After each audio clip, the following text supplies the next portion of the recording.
মুহতারাম হাজরিন, আমি সূরা হাশরের ছোট্ট একটা আয়াত তিলাওয়াত করেছি, যে আয়াতে মালিক আমাকে আপনাকে ডেকে বলছেন, ও ঈমানদারেরা আল্লাহকে ভয় করো। এই বিষয়ে আমি কথা বলবো না, আমি কথা বলবো পরবর্তী হুকুম। মালিক বলেন 2 নম্বর নির্দেশ, ওয়াল তানজুর নাফসুম মা কদ্দামাত লিগাদ।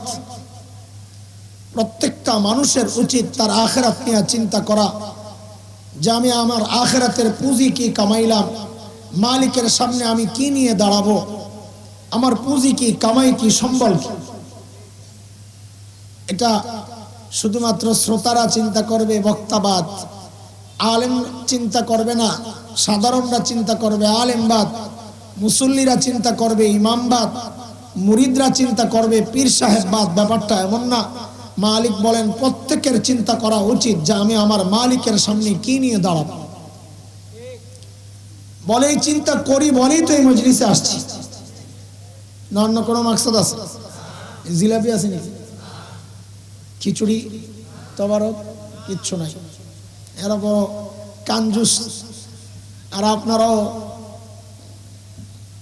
চালাক না। আপনারা যেখানে ডেক ডেকছি লাড়ালাড়ি হয়, ওয়াজ ওইখানে শুনতে যাইবে, খালি মুখে কিসের ওয়াজ? আমরা এখানে আসছি আখিরাতের ফিকিরে, বলেন। কিন্তু দোস্ত, আখিরাতের ফিকির যেমন করা দরকার, যতটুকু করা দরকার, ঠিক তেমন হচ্ছে কিনা, যথার্থ হচ্ছে কিনা, না ঘাটতি আছে, কেমনি বুঝবো? তো আল্লাহ সুবহানাহু ওয়া তাআলা হযরত সাহাবায়ে কেরাম রিদওয়ানুল্লাহি আলাইহিম আজমাইনদেরকে আমাদের নমুনা আর মডেল বানাইছেন, যে তুমি তোমার ঈমানকে সাহাবীদের ঈমানের সাথে মিলাও। যদি মিলে যায় তো ওই ঈমান ঠিক আছে, না মিললে ভেজাল আছে, ঠিক করে নাও। কার কথা? মালিক বলেন, فَإِنْ آمَنُوا بِمِثْلِ مَا آمَنْتُمْ بِهِ فَقَدِ اهْتَدَوْا وَإِنْ تَوَلَّوْا فَإِنَّمَا هُمْ فِي شِقَاقٍ।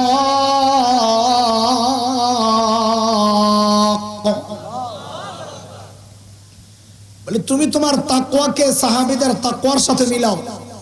বলে কেন মিলাবো? তো আল্লাহ বলেন, কারণ সাহাবীদের তাকওয়ার পরীক্ষা আমি নিয়েছি, ওই পরীক্ষায় তারা পাস। তোমারটা যদি মিলে তো তুমিও পাস। কার কথা? মালিক বলেন, উলাইকাল্লাযীনা ইমতাহানাল্লাহু কুলুবাহুম লিত্তাকওয়া লাহুম মাগফিরাতুন ওয়া আজরুন আযীম।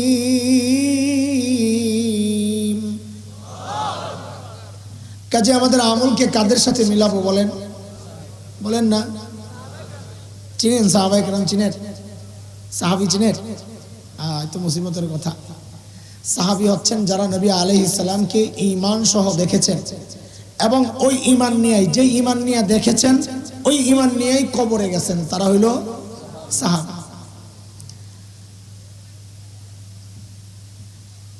আমাদের আমলকে আল্লাহ তাআলা বললেন সাহাবীদের সাথে মিলাইতে।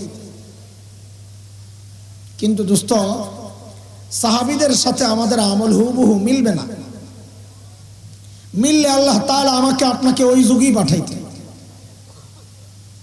যদিও ছোটবেলা আমরা একটা গান গাইতাম, আমি গজল শোনাবো না আপনাদেরকে, আমি এক লাইন শোনাইতেছি শুধু শোনানোর জন্য। কি গাইতাম? এখন তো আর গলা নাই। ছোটবেলায় তো গলা ছিল, টনটই না, গান গজল গাইতাম, কেরাত পড়তাম, তিলাওয়াত করতাম। এখন তো বাঁশ, ফাড়া বাঁশ, আর এখন অসুস্থ হয়ে এটার ফাড়া নাই, এটা এখন সুরসুরা বাঁশ হয়ে গেছে। তো ছোটবেলায় গাইতাম আমরা, জন্ম যদি হত মোদের রাসূল পাকের কালে, আহা রাসূল পাকের দেশে। তো ওস্তাদরা আটকায় দিতেন, এটা কেমন গজল? জন্ম যদি হত মোদের রাসূল পাকের কালে, তোমার কোন যুগে জন্ম হইলে তোমার জন্য ভালো, এটা তুমি ভালো বুঝো না আল্লাহ ভালো বুঝে? ইবাদত বাদ দিয়ে এখন আল্লাহরে পরামর্শ দেওয়া শুরু করছো। আরে নবীর যুগে হইলেই যে তুমি সাহাবী হইতা, এটা কে বলছে? আবু জাহেলও তো হইতে পারতাম। এই জন্য যেই যুগে পাঠানো দরকার আল্লাহ তোমাকে আমাকে ওই যুগেই পাঠাইছে। তবে একটা খুশির খবর আছে, শুনবেন নি আপনারা? হ্যাঁ, খুশির খবর শুনবেন? আচ্ছা তাহলে মনোযোগ দিয়া শুনে। 2-3 মাস আগে টমেটো খাইছেন কত টাকায় কেজি বলেন তো? 120-100। ওই টমেটোটা ফ্রেশ ছিল না ভেজাল? ভেজালটা খাইছেন 100 টাকায়। হায় রে কপাল। এখন কত? 10 টাকা, 15 টাকা, 20 টাকা কোয়ালিটি হিসাবে। আচ্ছা এখনকার টমেটোটা ফ্রেশ না ভেজাল? ফ্রেশ। ফ্রেশটা খান 10 টাকায়, আর ভেজালটা খাইছেন, হইল মিলল? এই উল্টাপাল্টা কেন হইল বলেন তো? সিজন আর আনসিজন ব্যাপার হইলো এটা। সিজনের জিনিস থাকে ফ্রেশ, কিন্তু রেট হয় একুরেট, কম না, এটাই আসল রেট। কিন্তু আনসিজনে, অফ সিজনের জিনিস হয় ভেজাল, কিন্তু রেট হয় ওহো। এই জায়গায় তো কাম বেজে গেছে। এটাই আমাদের খুশির উপলক্ষ। একা একা যখন আল্লাহর সাথে কথাবার্তা বলবেন তো আল্লাহরে শক্ত করে ধরবেন। আল্লাহ আমারে তো তুমি আবাদতের সিজন নবী যুগে পাঠাও নাই, শ্রেষ্ঠ যুগে পাঠাও নাই, পাঠাইছো তো আনসিজনে। কত আমি জানি তো। তাইলে এটাও তো জানেন আপনি যে আল্লাহ আনসিজনের জিনিস একটু ভেজাল হয়, আমার আমলে একটু ভেজাল হইলেও হইতে পারে, কিন্তু রেটটা বাড়াইয়া দেওয়া লাগবে। পারবেন না বলতে? আরে পারবেন না বলতে? আল্লাহ আল্লাহ। দোস্ত, সাহাবীদের আমলের সাথে আমাদের আমলের মৌলিক কিছু পার্থক্য আছে, অনেক পার্থক্য। একটা পার্থক্য বুঝাই, এরপর কথা সামনের দিকে আগাবো ইনশাআল্লাহ। সাহাবায়ে কেরাম আখিরাতের কাজ করতেন, দুনিয়ার কাজও করতেন। তারা বকরি চড়িয়েছেন, ব্যবসা করেছেন, কৃষি কাজ করেছেন, তো দুনিয়ার কাজও করেছেন, আখিরাতের কাজও করেছেন। আমরা যারা নিজেদেরকে দিনদার ভাবি, অন্যরা না, যারা ভাবি আমরা দিনদার, আমরা দুনিয়ার কাজও করি, আখিরাতের কাজও করি। কিন্তু পার্থক্য কোন জায়গায়? বলে পার্থক্য হইল এই এখনকার বাচ্চারা আর আমাদের যে পার্থক্য, আমরা ছোটবেলায় লেখাপড়া করছি, খেলাধুলাও করছি। খেলেন না? বড় বুজুর্গ সব খেলছে, আমিও খেলছি, লেখাপড়াও করছি। এখনকার বাচ্চারা লেখাপড়াও করে, খেলাধুলাও করে। পার্থক্য কোন জায়গায়? পার্থক্য হচ্ছে আমরা লেখাপড়া করতাম, ফাঁকে ফাঁকে খেলতাম, আর এখনকার বাচ্চারা চায় খেলতে ফাঁকে ফাঁকে পড়তে। কথা বুঝেন নেই? ঠিক সাহাবায়ে কেরামের সাথে আমাদের পার্থক্যের মূল পয়েন্ট এখানে। আমরাও দুনিয়ার কাজ করি, আখিরাতের কাজও করি। সাহাবায়ে কেরাম দুনিয়ার কাজও করেছেন, আখিরাতের কাজও করেছেন। পার্থক্য হচ্ছে তারা আখিরাতের কাজ করতেন, ফাঁকে ফাঁকে দুনিয়ার কাজ করতেন, আর আমি আর আপনি দুনিয়ার কাজ করি, ফাঁকে ফাঁকে আখিরাতের কাজ করি। এই গ্যাপটার দূরত্বকে যত কমানো যায় আল্লাহ ওইটাই নির্দেশ করতেছেন। কেন কমাবো? কারণ এই কথা শোনার অক্ষরে লিখে রাখার মতো এই দুনিয়ায়, এই জীবনে সাহাবায়ে কেরামের যত দূরত্ব আমি কমাবো আমার সাথে, ঠিক হাসরেও সাহাবীদের তত কাছাকাছি থাকতে পারবো ইনশাআল্লাহ। চলেন হযরত সাহাবায়ে কেরাম আখিরাতের ফিকির কিভাবে করেছেন, কেমন করেছেন একটু দেখে আসি। হযরত আবু বকর সিদ্দিক রাদিয়াল্লাহু আনহু যখন খলিফা, তো ওনার রাষ্ট্র পরিচালনার একটা সিস্টেম ছিল। দরবারে বিধবা নারীদের লিস্ট থাকতো। স্বেচ্ছায় কেউ খিদমত করতে চাইলে ঠিকানা নিয়ে বুড়ির বাড়িতে চলে যেত। এটা অনেক সওয়াবের কাজ। নবী আলাইহিস সালাম বলেছেন, যারা ইয়েতিম আর বিধবার দায়িত্ব নিবে ওই ব্যক্তি আর আমি জান্নাতে পাশাপাশি থাকব। কিন্তু বড় দুর্ভাগ্যের কথা, এই সমাজের একটা কুৎসিত চেহারা হচ্ছে, এই সমাজের কোন মানুষ হতভাগা পোড়া কপাল অন্য বিধবা বুড়ির দায়িত্ব নিবে থাক দূরের কথা, বহু পোড়া কপাল এমন আছে নিজের বিধবা মায়েরই কোন খোঁজ খবর লয় না। জালিম, বড় জালিম এটা। একদিন হযরত ওমর রাদিয়াল্লাহু আনহু আসছেন। কেন? ওই লিস্টের ঠিকানা ধরে কোন বুড়ির খেদমত করবে এই নিয়তে। চিন্তা করেন আখিরাতের ফিকির কিভাবে ঢুকছে মাথায়। ওমরের মতো মানুষ আসছেন বুড়ির বাড়ির কাম করতে। আর তখন কাজ কি ছিল? এরে দাদু আমারে এক খলিফা নাই না দে, একটু সুগারি এনে দে, মোবাইলে একটু রিসার্চ করে দে, একটু লোড করে দে, এগুলো নিয়ে আসছিল কাজ। তখনকার সময়ের কাজ ছিল দূরে কুয়া, ওই কুয়ার থেকে পানি আইনা দেওয়া, এটা ছিল মূল কাজ। হযরত ওমর ওই বুড়ির বাড়ির কাজ করার জন্য যায়া পরদিন সকালে বুড়ির বাড়ির সামনে সাহাবায়ে কেরাম দিনের কাজ শুরু করতেন সকালে। এটা একটু মাথায় রাখেন। কেন? নবী আলাইহিস সালাম যারা সকালে কাজ করেন তাদের জন্য বরকতের দোয়া করছেন। শেখ ইবনুল কাইয়িম অনেক বড় আলিম ছিলেন, তিনি তার এক কিতাবে লিখেছেন যারা সকালে ঘুমায় তাদের ঘর থেকে জিন্দেগিতে অভাব দূর হবে না। কেন? আল্লাহ তাআলা তখন রিজিক বন্টন করেন।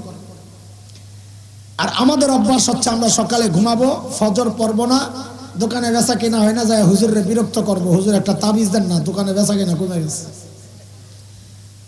হুজুর তাবিজ দিয়া যদি কোটা দোকানদারেও সাজায় তো মনে রেখে রিজিকের ফয়সালা হবে না, কারণ রিজিকের ফয়সালা সকালে হয়ে গেছে, যারে যা দাওয়াত দিয়ে দিয়েছেন আল্লাহ তাআলা। সকালে ঘুমায়া বিকালে তাবিজের জন্য ঘুরো, জিন্দেগিতে কাজ হবে না। তাবিজে রিজিক আনে না, রিজিক আমলে আনে। পরদিন সকাল সাইয়েদনা উমর ইবনুল খাত্তাব বুড়ির দরজা নক করে বলে, মারে আপনার ঘরের কাজগুলো করার জন্য আমি উমর ইবনুল খাত্তাব হাজির।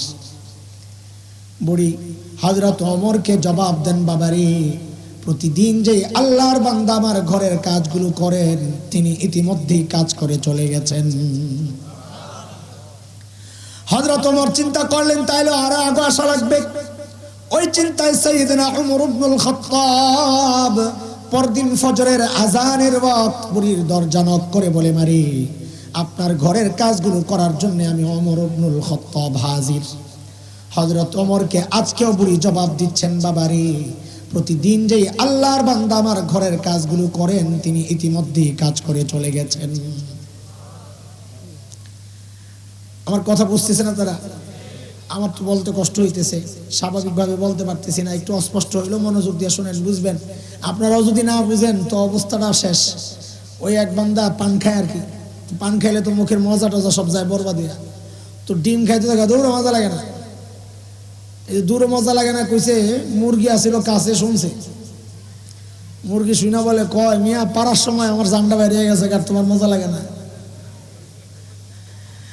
তা আমারও বলার সময় জান বেরিয়ে যেতেছে, আপনারা যদি না বুঝেন সব শেষ। হযরত ওমর চিন্তা করলেন তাইলে আরো আগে আসা লাগবে। ওই চিন্তায় সাইয়েদনা উমর ইবনুল খাত্তাব পরদিন তাহাজ্জুদের ওয়াক্ত বুড়ির দরজা নক করে বলে, মারে আপনার ঘরের কাজগুলো করার জন্য আমি উমর ইবনুল খাত্তাব হাজির। হযরত ওমরকে অবাক করে বুড়ি আজকেও জবাব দিচ্ছেন, বাবারে প্রতিদিন যে আল্লাহর বান্দা আমার ঘরের কাজগুলো করেন তিনি ইতিমধ্যেই কাজ করে চলে গেছেন। কখন চিনেননি তাহাজ্জুদের ওয়াক্ত? কখন? হ্যাঁ হ্যাঁ, মধ্যরাত্রি তাহাজ্জুদের ওয়াক্ত। আচ্ছা, এটা তো মাসআলার ব্যাপার, উলামায়ে কেরাম বলবেন। আমি অন্য আরেকটা ডিজিটাল ব্যাখ্যা দিতে চাই তাহাজ্জুদের ওয়াক্তের। কোন ব্যাখ্যা? ডিজিটাল ব্যাখ্যা হইলো এই যুগের পোলাপাইন ফেসবুক আর ইউটিউব বন্ধ করে যখন ঘুমাইতে যায় ওটা হলো তাহাজ্জুদের ওয়াক্ত।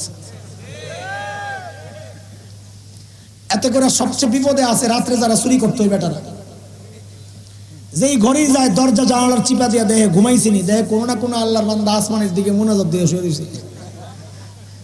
দেখায় আর আমার হাসো শরম লাগে না, এই জন্যই তো গজব আসে।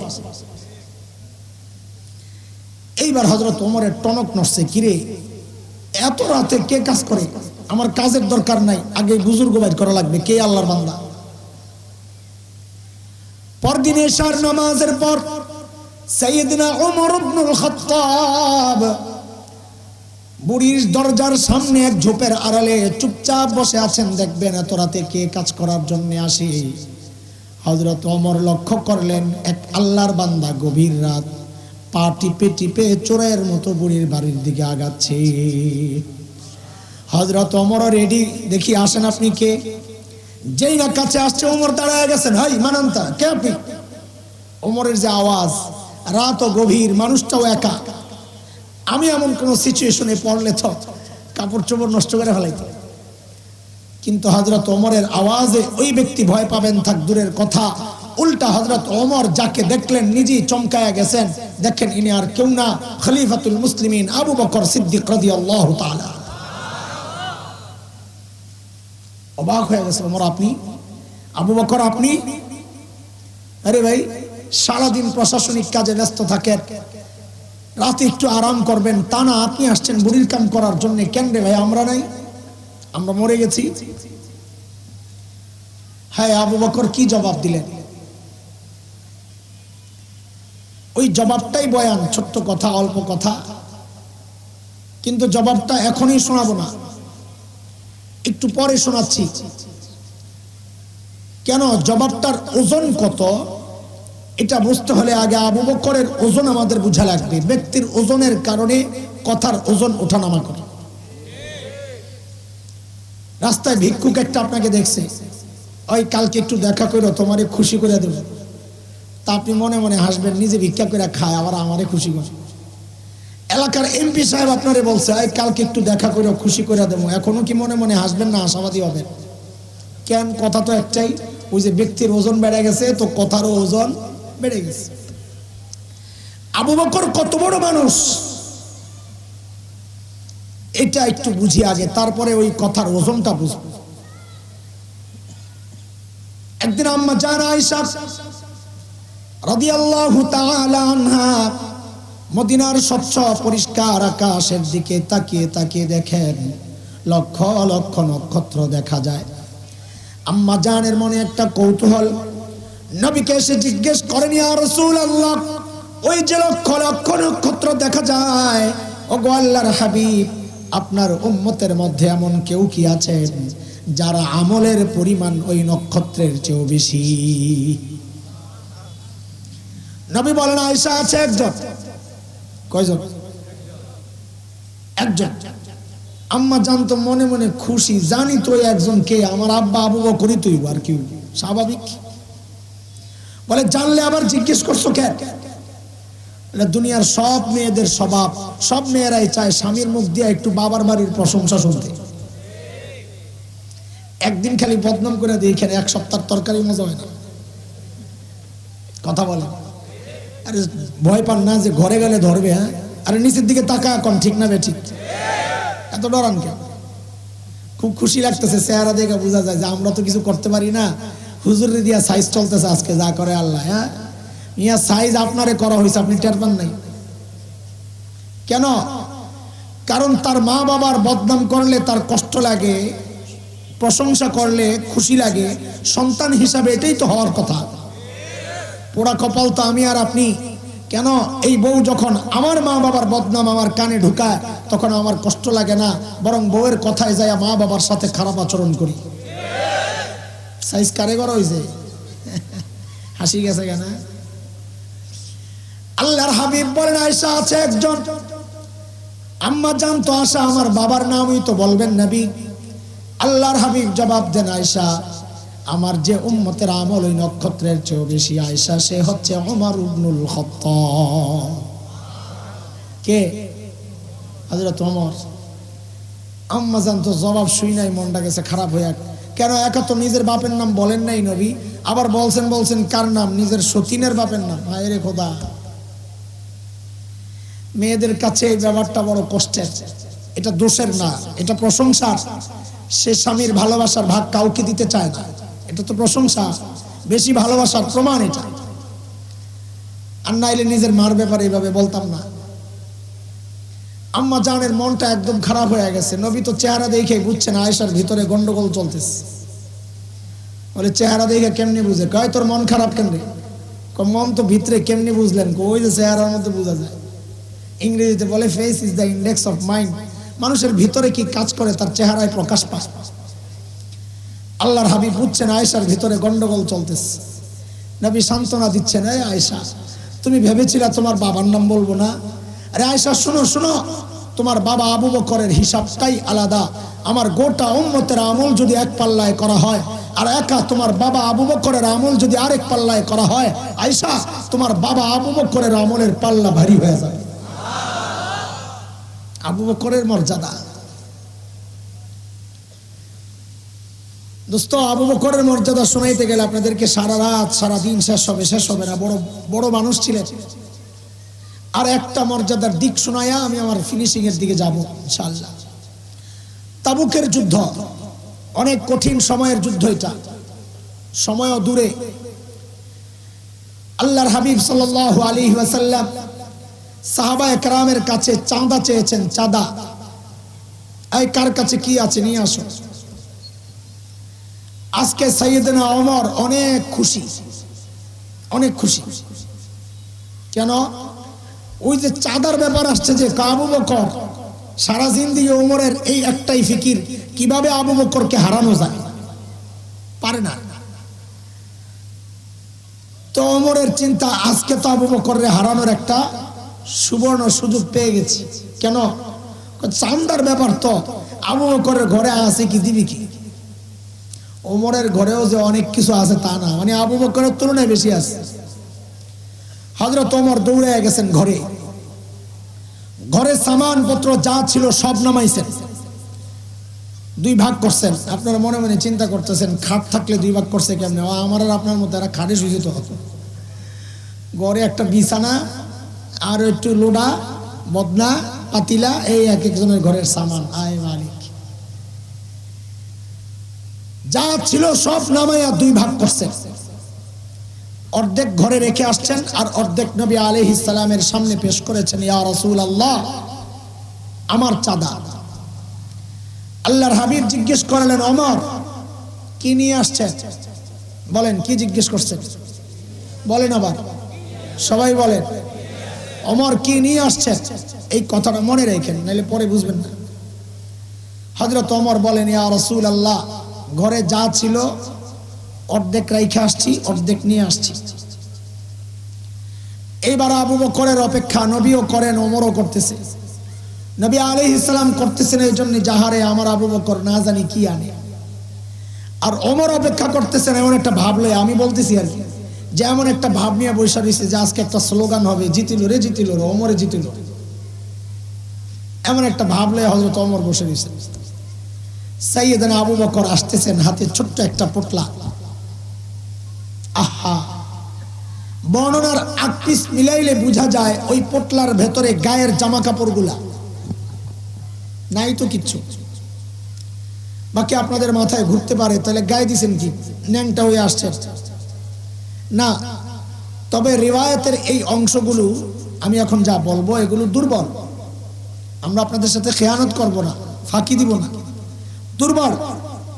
তারপরেও বলছি, কেন? কারো মর্যাদা বলার ক্ষেত্রে দুর্বল হাদিস আনা যায়, দুর্বল বর্ণনা আনা যায়। এটা এই হাদিসকে যারা দুর্বল বলেছেন সেই মুহাদ্দিসদেরই মতামত, সেই জন্য আনতেছি। হযরত সাইয়েদনা আবু বকর গায়ে জড়াইছেন, ঘরে একটা চট ছিল বিছানা, ওইটারে গায়ে জড়াইছেন। তো ওইটা তো উপরে ধরছেন, হাতে পোটলা, নিচে তো ফাঁক হয়ে যায়। হায়, রিওয়ায়েতে আসছে সাইয়েদনা আবু বকর খেজুর গাছের কাঁটা দিয়া বুতাম বানাইছেন,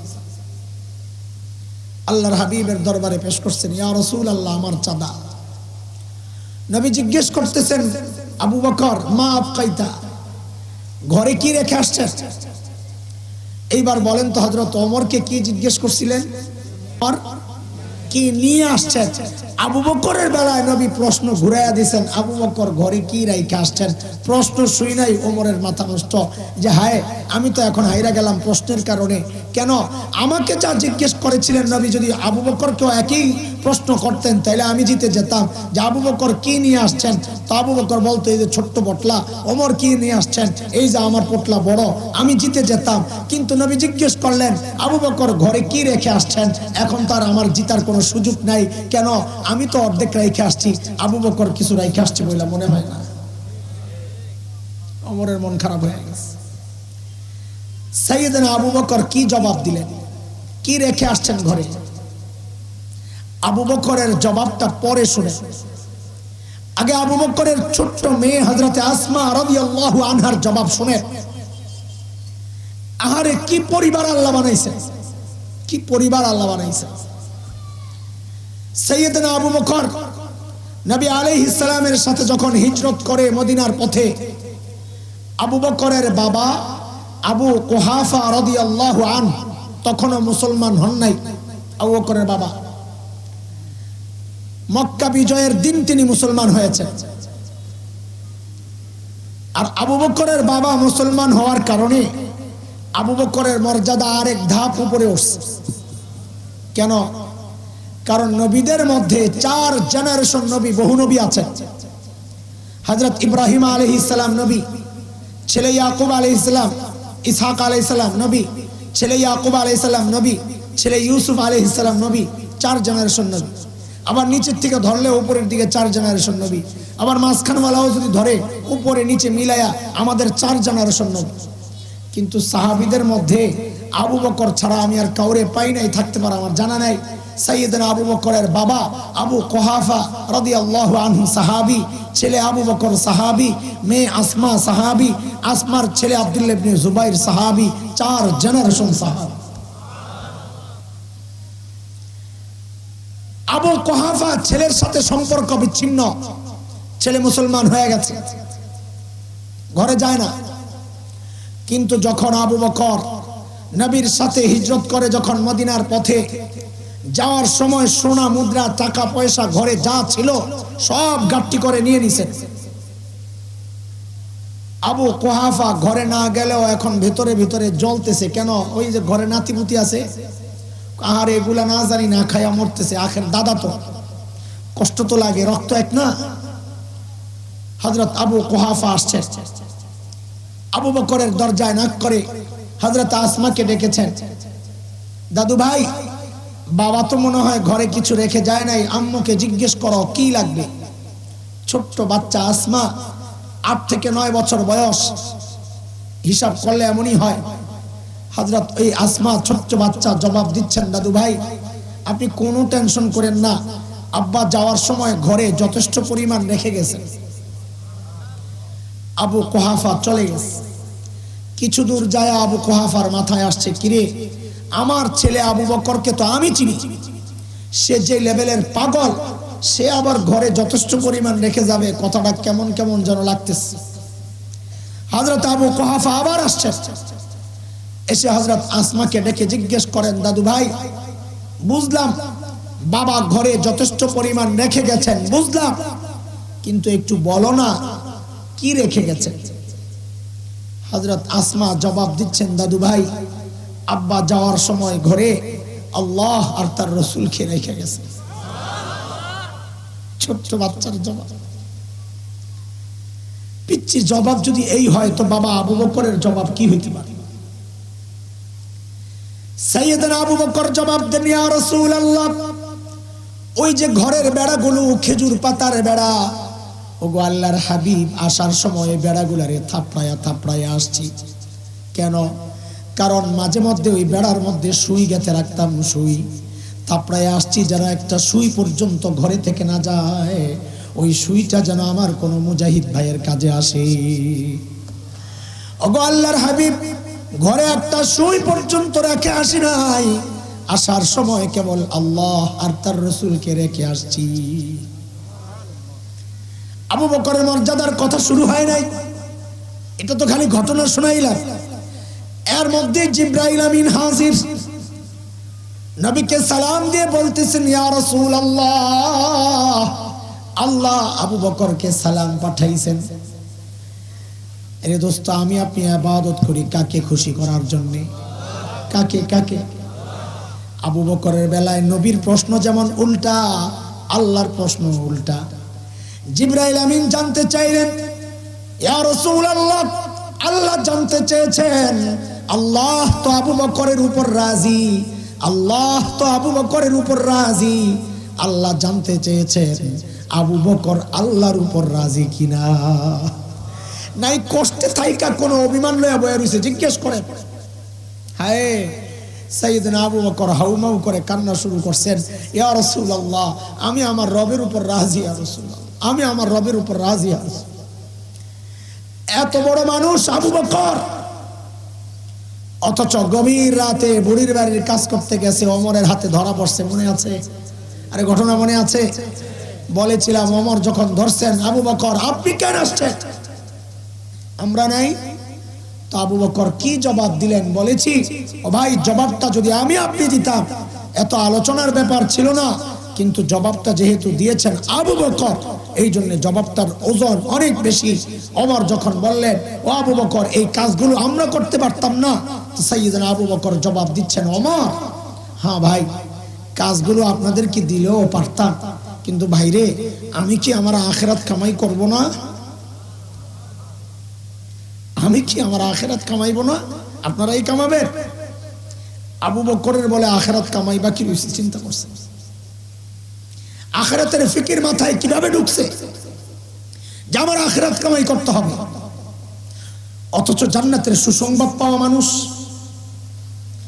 জান্নাতের 8টা দরজা থেকে ডাক আসবে। আবু বকর যখন ঢুকবে, ও আবু বকর, আবু বকর এই দরজা বলবে, আবু বকর আপনি এদিক দিয়ে ঢুকেন। ওই দরজা বলবে, আবু বকর আপনি আমারে দিয়ে ঢুকেন। প্রত্যেকটা দরজা থেকে ডাক আসবে, আবু বকর আপনি আমারে দিয়ে ঢুকেন। এত বড় মানুষ আবু বকর, অথচ আখিরাতের চিন্তায় গভীর রাতে যায় বুড়ির কাজ করার জন্য, কারণ আখিরাতকে তারা ওইভাবে বিশ্বাস করেছে। সাইয়েদনা ওমর এত বড় মানুষ, মুসলমান, নবী ওমর সম্পর্কে বলেছেন ওমরু ফিল জান্নাহ, ওমর জান্নাতি। নবী ওমর সম্পর্কে বলেছেন লাউ কানা বাদি নবিয়্যুন লাকানা ওমর, আমার পরে যদি কেউ নবী হতো তো ওমর হতো। নবী ওমর সম্পর্কে বলেছেন আমি আপনি হকের উপর চললে বলা হয় লোকটা হকপন্থী। ওমর সম্পর্কে নবী বলেছেন দারাল হাক্কু হাইসু দারা, ওমর যেদিকে যায় হক তার পেছনে পেছনে যায়। মানে ওমর হকপন্থী না, বরং হক ওমরপন্থী। জান্নাতে গিয়ে নবী ওমরের বাড়িটা দেখছেন, দুনিয়া এসে নবী উচ্ছ্বাস আনন্দ প্রকাশ করছেন, আহারে আমার উম্মত ওমরের বাড়িটা দেখছি কি যে সুন্দর। আমার মনটা চাইছিল বাড়ির ভেতরে একটু ঢুকি, কিন্তু ওমরের যে গায়রত, ওমরের যে প্রেস্টিজ, আত্মমর্যাদা বোধ, ওমর যদি মাইন্ড করে এই জন্য আমি ঢুকি নাই, কিন্তু আমার মন চাইছিল। হযরত ওমর এই কথা শুই নাই হাউমাউ করে কান্না শুরু করছেন, আবিকা হিরতু ইয়া রাসূলুল্লাহ, আপনার সাথেও বুঝি আমার আত্মমর্যাদা বোধ, আপনি একটু ঢুকলেন না কেন? কেন একটু ঢুকলেন না? হারে কেন একটু ঢুকলেন না? ওমর হাউমাউ করে কান্না শুরু করছে। এত বড় মানুষ ওমর, অথচ আখিরাতের ভয় আর ফিকির কিভাবে ঢুকছে দেখেন। মৃত্যুর মুহূর্ত, আবু লুলু মাজুসির ছেলে ফজরের নামাজের সময় বিষাক্ত খঞ্জর দিয়া যখন হযরত ওমরের পেটে চালায়, নারী বুড়ি বের হয়ে গেছে, কাপড় দিয়া পেঁচায়া হযরত ওমরকে মসজিদে নববীর ফ্লোরে শোয়া দেওয়া হয়েছে। হযরত ওমর বেহুশ, ছেলে আব্দুল্লাহ ইবনে ওমরের কোলে মাথা, একটু হুশ ফিরছে, ফেরার সাথে সাথে নামাজের খবর নিছেন। দ্বীনের ব্যাপারে ওমর কতটা সিরিয়াস ছিলেন। নিজের এই অবস্থা দেখেন যে একটা ছেলের কাপড় টাকনুর নিচে, নিজের এই অবস্থার উপরেও বলে ওই কাপড় টাকনুর উপরে ওঠা। এরপর কি করলেন? আখিরাতের ভয় কিভাবে ঢুকছে মাথায়। নিজের ছেলে আব্দুল্লাহ ইবনে ওমরকে বলেন, বাবা আমার মাথাটাকে একটু ফ্লোরের উপর নিয়ে রাখো। ও ভাই, ফ্লোরটা কি ছিল? পাকা, টাইলস করা, মোজাইক করা, কি মাটি, বালু মাটি। হযরত ওমর, অর্ধজাহান শাসন করা ওমর, 22 লক্ষ বর্গ মাইল। অনেকে চিন্তা করে 22 লক্ষ বর্গ মাইল কি অর্ধজাহান? হ্যাঁ অর্ধজাহান, কারণ তখন কত দুনিয়ার কত কিছু আবিষ্কার হয় নাই। আজকের আমেরিকা এগুলো তো আবিষ্কার হয় নাই, তখন আরো কত দুনিয়া আবিষ্কার হয় নাই। যতটুকু হয়েছিল ওই হিসাবে 22 লক্ষ বর্গ মাইল তো অর্ধজাহানের কাছাকাছি। হযরত ওমর অর্ধজাহান শাসন করা, জান্নাতের সুসংবাদ পাওয়া, জান্নাতেও যার বাড়িটা নবী দেখে আসছেন। হ্যাঁ, আল্লাহ তাআলার কাছ থেকে নবী আলাইহিস সালাম ওমরকে চায়া চায়া নিছেন, ভিক্ষা করে, আল্লাহ দেন আমার ওমর রে দেন। সেই ওমর বলে, বাবা আমার মাথাটাকে নিয়ে ফ্লোরে রাখো। আব্দুল্লাহ ইবনে ওমর সাইয়েদনা ওমরের মাথাটা নিয়ে যখন ফ্লোরে রাখছেন, হায় আখিরাতের ভয় কিভাবে ঢুকছে। হযরত ওমর নিজের গালটাকে মাটির সাথে এইভাবে ঘষতেছেন আর কাঁদতেছেন। ঘষতেছেন আর কাঁদতেছেন আর বলতেছেন, ওয়াইলুন লাকা ইয়া ওমর ইন লাম ইয়াগফির লাকা রাব্বুক। ওমর, তোমার রব যদি তোমারে ক্ষমা না করে, ওমর তোমার জন্য ভয়ঙ্কর বিপদ কিন্তু অপেক্ষা করতেছে। ওমরের আখিরাতের চিন্তা। সাইয়েদনা আবু বকর এত বড় মানুষ শুনাইলাম, অথচ আবু বকর একা একা দূরে নির্জনে চলে যেতেন, যায়া চিৎকার করে করে কাঁদতেন আর বলতেন, ইয়া লাইত ইবনা আবি কুহাফা, আয় আবু কুহাফার ছেলে। হযরত আবু বকরের বাবা আবু কুহাফা বলে, আবু কুহাফার ছেলে, তুই মানুষ কেন হইলি রে? তুই মানুষ কেন হইলি? এখন আল্লাহর আদালতে তুই কেমনে দাঁড়াবি? হিসাব কেমনে দিবি? সাইয়েদনা আবু বকর গাছ দেখলেই চিৎকার করে কান্না শুরু করতেন আর বলতেন, ইয়া লাইতানি কুনতু ওয়ারাকা মিনাশ শাজারা তুদাদ ওয়া তুকাল। হায়, মানুষ না হয়ে যদি গাছের পাতা হইতাম, মানুষ না হয়ে যদি গাছের পাতা হইতাম, তো জীবজন্তু আমারে চাবায়া চাবায়া খায়া নিঃশেষ করে ফেলতো, আমার আর আল্লাহর আদালতে দাঁড়াইতে হইতো না, হাসরের মাঠে মালিকের সামনে দাঁড়াইতে হইতো না। এখন আমি দাঁড়াবো কেমনে? কি জবাব দিব? আমার পুঁজি কি? আমার তো নাই কিচ্ছু। আরে ভাই, এইরকম চিন্তা তো করার দরকার ছিল আমার মতো জালিমের। অথচ দুঃখের সাথে বলতে হয়, আমাদের কারো চেহারার দিকে তাকাইলে মনে হয় না লোকটার আখিরাতের ফিকির আছে, লোকটার মৃত্যুর ভয় আছে, কবরের ভয় আছে, হাসরের ভয় আছে। কেন রে ভাই? কেন? কে আমাকে গ্যারান্টি দিল যে আমার মৃত্যু যন্ত্রণা হবে না? আবু বকর তো গ্যারান্টি পাওয়া মানুষ, ওমর তো গ্যারান্টি পাওয়া মানুষ। আমাকে তোমাকে কে গ্যারান্টি দিল যে আমাদের কবরের আযাব হবে না? আরে ওমর তো গ্যারান্টি পাওয়া মানুষ, ওমরু ফিল জান্নাহ। আমাকে আপনাকে কে গ্যারান্টি দিয়েছে যে আমাদের হাসরের পেরেশানি হবে না? কে গ্যারান্টি দিয়েছে যে জান্নাত পাওয়া যাব? হ্যাঁ, কে গ্যারান্টি দিয়েছে? কেন এমন নিশ্চিন্ত হয়ে গেলাম?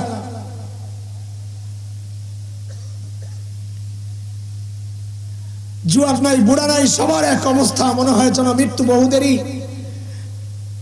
নিজের শুধরায় নেওয়ার সুযোগ তো পাবো, কিন্তু ভাইরে মৃত্যু এত কাছে, এত কাছে। কে জানে এই মজলিসেও এমন মানুষ আছে যার কাফনের কাপড় দোকানে চলে আসছে। এমনও তো হইতে পারে কাল কি খবর পাইতে পারেন মাওলানা হাসান জামিল বয়ান করে গেল, আহারে লোকটা বলে দুনিয়ায় নাই। এমনও তো হইতে পারে। এরে বাবা, ভাই আমার, চুল পাইকা সাদা হয়ে গেছে, গুনাহ ছাড়তে পারি না। দাড়ি পাইকা সাদা হয়ে গেছে, গুনাহ ছাড়তে পারি না। কবে ছাড়বে না? অথচ মালিক সূরা হাদীদের মধ্যে ডেকে ডেকে বলছেন, আলাম ইয়ানিনিল্লাযীনা আমানু আন তাখশা কুলুবুহুম লিযিকরিল্লাহ। ও ঈমানদার, আল্লাহর ভয়ে অন্তরটা কেঁপে ওঠার সময় কি তোমার হয় নাই? আল্লাহ জিজ্ঞেস করতেছে, সময় হয় নাই? কবে সময় হবে? এর যুবক ভাই আমার, তোমার এই দামি সময়ের ভাগ ফেসবুকে পায়, ইউটিউব পায়, খেলোয়াড় পায়, গায়ক গায়িকা পায়, নায়ক নায়িকা পায়, বন্ধু বান্ধব পায়, শ্বশুর শাশুড়ি পায়, বাবা মা পায়, স্বামী পায়, স্ত্রী পায়, সন্তান পায়, ব্যবসায় পায়, চাকরি পায়, সবাই ভাগ পায়। পায় না কেবল মালিক, পায় না কেবল মালিক। অথচ আমরা ছাড়া জগতের সবাই মালিককে টাইম দেয়। রে জালিম, ওই গাছের দিকে তাকায় দেখো, কি মনে হয় গাছটা এমনি দাঁড়ায় আছে? আরে না, ওই গাছটাও দাঁড়ায়া দাঁড়ায়া মালিকের তাসবিহ পড়তেছে। যেই কুকুরটাকে তাড়ায়া দাও, খবর নাই ওই কুকুরটাও রুকুর হালতে মালিকের তাসবিহ পড়তেছে। যেই পোকা মাকড় গুলো পায়ে দলে শেষ করো, মেরে ফেলো, পিঁপড়া মেরে ফেলো, অথচ আমাদের খবর নাই ওই পিঁপড়া গুলো, ওই পোকা মাকড় গুলো সেজদার হালতে মালিকের তাসবিহ পড়তেছে। পড়ি না কেবল আমি আর আপনি, কারণ আমার হাতে তো টাইম নাই, আমি তো ব্যস্ত মানুষ। কিন্তু যেদিন টাইম আসবে সেদিন আমার টাইম থাকবে, কিন্তু সুযোগ আর থাকবে না। সেদিন ঠিকই চিৎকার করে করে বলবো, ইয়া লাইতানি কদ্দামতু লিহায়াতি, হায় সময় মতো যদি আজকের এই জীবনের জন্য কিছু আমল পাঠায়া নিতাম। হায় কি করলাম। ও ভাই, এ আমার দিকে তাকাও, বালেগ হওয়ার 30টা বছর পার করছি, এখন তো কলিজায় খালি মুচড়ায়, হায় কি করলাম, হায় কি করলাম। এই 30টা বছর প্রত্যেকটা দিন যদি 2 রাকাত করে নফল নামাজ পড়তাম, তো আমল নামায় কতগুলো নামাজ জমা হইতো। হায় কি করলাম। হায় প্রত্যেকটা দিন যদি একবার করে সুবহানাল্লাহ পড়তাম, তো আমল নামায় কতগুলো সুবহানাল্লাহ জমা হইতো। হায় কি করলাম। এই 30টা বছর যদি প্রত্যেক দিন একবার করে ইস্তিগফার পড়তাম, হায় আমল নামায় কতগুলো ইস্তিগফার জমা হইতো। হায় কি করলাম, হায় কি করলাম। আরে ভাই, ওই জন্যই মালিক আমাকে আপনাকে সবাইকে ডেকে ডেকে বলছেন, ইয়া আইয়ুহাল্লাযীনা আমানুত্তাকুল্লাহ ওয়াল তানজুর নাফসুম মা কদ্দামাত লিগাদ ওয়াত্তাকুল্লাহ।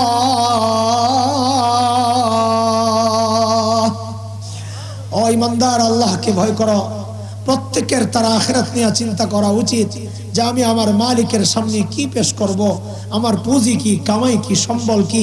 দাঁড়াইতে তো হবে ইয়াউমা ইয়াকুমুন নাস লিরাব্বিল আলামিন, রব্বুল আলামিনের সামনে তো দাঁড়াইতে হবেই, যেন ধরা না পড়া যায়। আমল নামাকে ভারী কইরা কবরে যাব, আমল নামাকে, গুনার আমল নামাকে পাতলা আর পরিষ্কার কইরা কবরে যাব, নেকি আমল নামাকে ভারী কইরা কবরে যাব ইনশাআল্লাহ তাআলা। বলি না ইনশাআল্লাহ, বলি না ইনশাআল্লাহ। আল্লাহ তাআলা আমাদের সবাইকে আখিরাতের জন্য পুরোপুরি প্রস্তুতি গ্রহণের তৌফিক দান করেন। আমিন আমিন।